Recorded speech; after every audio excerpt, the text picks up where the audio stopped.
Alright everyone, welcome to This Week in Destiny 5 2. We have quite a bit to go over. This week it's mostly about PvP. Let's dive in. Alright, so we got some new maps that have come in. The first one is Eventide Labs, which focuses around the generator and a servitor. We've also got some different callout areas, including Upper Glacier, Lower Glacier, Ice Caves, Promenade, Staging, Loading Bay, Foyer, and Air Dock. We've also got the Warehouse. So they've got a nice map here that they've displayed where the control points will be. Take a moment to study. You'll also see where the ammo reserves will be. The next map goes to Cirrus Plaza on Neomuna, where we have the aquarium, restaurant, arcade, and lower atrium, with miscellaneous callouts in between, with some more ammo crates. And lastly, there is Dissonance, which is going to be taking place on the Pyramid ship, which is quite interesting. It looks a lot like it's taking place where the first encounter takes place for the raid. It's going to be focusing on orbits, fossils, and sigil is where the locations are going to be for most of the interactions I would see happening here, because there's heavy is on orbits, and then you've got B, and then you've got fossils is going to have A, as well as a special right here. Then we have Sigil's just going to have C, but Sigil looks pretty open, so this looks like it's going to be the most hectic to hang on to, but I guess we'll see for control, won't we? Alright, so these maps will be a part of the new territory playlist, which is 3v3, and you will also be able to earn the Slaycation emblem, which looks pretty darn cool, I gotta be honest. This is some nice emblem work. Love it. You'll be able to enjoy these maps on demand once you pick up the introductory quest from Shaxx. However, the game modes will include Survival, Elimination, Clash, and Collision, so keep that in mind when queuing up. We also had Pantheon released this week with the first 4 bosses in the queue. The first one you'll face is Golgoroth from King's Fall, and let's just say, after facing him myself, he's a little bit more of a challenge than expected, so go in there, eyes wide open for 2 unstable lights and a lot of invisible minotaurs. The second you will face is Caretaker. Now, this is pretty straightforward. It's very similar to Vow. The only thing we noticed was a lot more taken ads. So ad clears, we highly recommend Trinity Ghoul. You're welcome. You will then look into going into Planets, aka Macrochasm Zaurk. And the fire tornado was the biggest challenge for us because we just were not prepared. So heads up for that. Use some kind of call out for that. I would definitely recommend it. Have a lookout, have the ad clear say, yo, tornado on L1 or L2, something, because that wiped us most times than not, because we just were not able to notice it behind us before it was too late, those of us getting planets. So I would recommend some kind of call out for that. Additionally, the Tormentor will spawn in this encounter as well, and it's highly recommended to take him out first, then focus on getting the planets adjusted for DPS. And finally, there is Atrax 1, the Fallen Exo, aka the Wild Card. Now, this one is going to make several copies of themselves, which will only be determined which one is the correct one to attack by the scanner module that you'll need to pick up, basically the buff. And honestly, we recommend Parasites. Get the 20 times with that. Everybody launch Parasites at it, then supers, go ham. It should be a one and done. So why Pantheon? Why is it worth it? Let me tell you guys. You have the opportunity not only to get the Triumph, to get the in-game loot, but you can also earn a raid ring and an awesome Triumph emblem medal.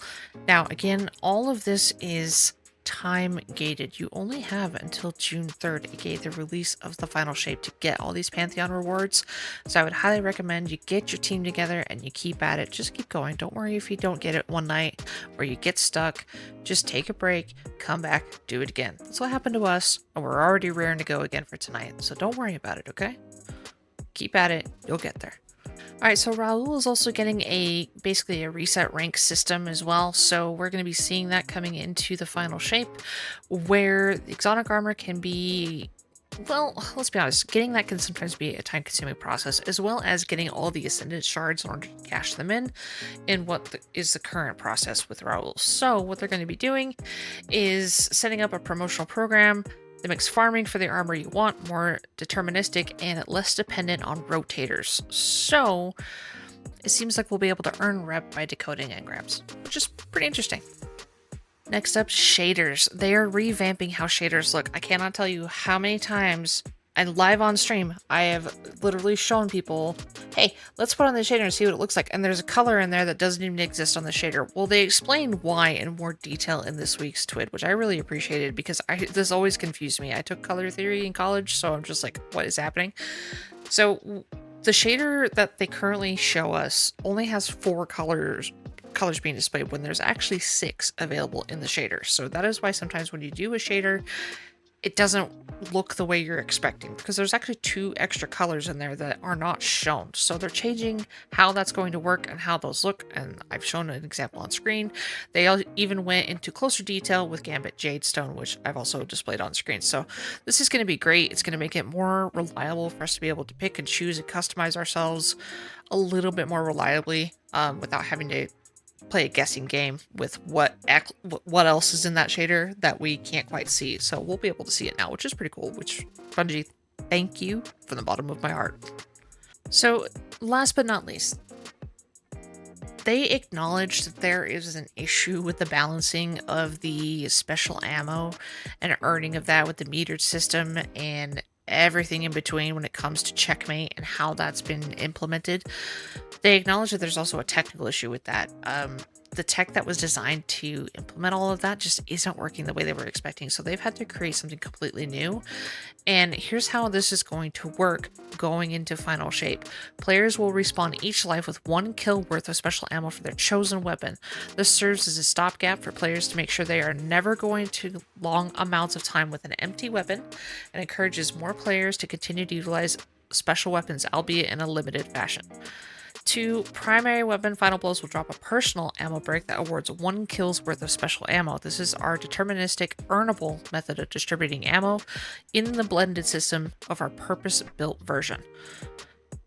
3, crates will continue to exist, but their icon visibility and range on the HUD has been decreased, aka you'll only be able to see it when you get close to it, so it's not going to be like, hey, it's way over there, let's run to it right immediately.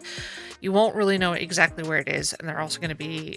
I'm hoping with that, based on what I'm reading, they're going to adjust the spawns of where those will be, so you can't just predict where it's going to be at, because if they're going to do that with the HUD, you need to mix up every round where they're going to be. That would make it more intuitive with that, but I don't see anything about that in here yet, but because it says the crates will continue to serve as points of interest around the map, but they won't be a requirement for you to be able to get specials. So they're mixing it all together to see how that will work instead. And they did say, hey, we appreciate you guys, letting us know your feedback. And honestly, the only reason they're making any of the improvements that they've been made is they're listening to what we have to say lately. And Bungie, thank you. This is the most I've seen you guys be really active with us in a long time, and honestly, I couldn't be more excited for the future at this rate. Don't forget, guys, time-gated shader, the best one in the game. Super Black is here. Make sure you get your rank up with Shax, and you finish out those Brave Weapon quests. That's it for this week's TWID. I hope you guys have a great week, and I'll see you guys later for stream. Ta-ta.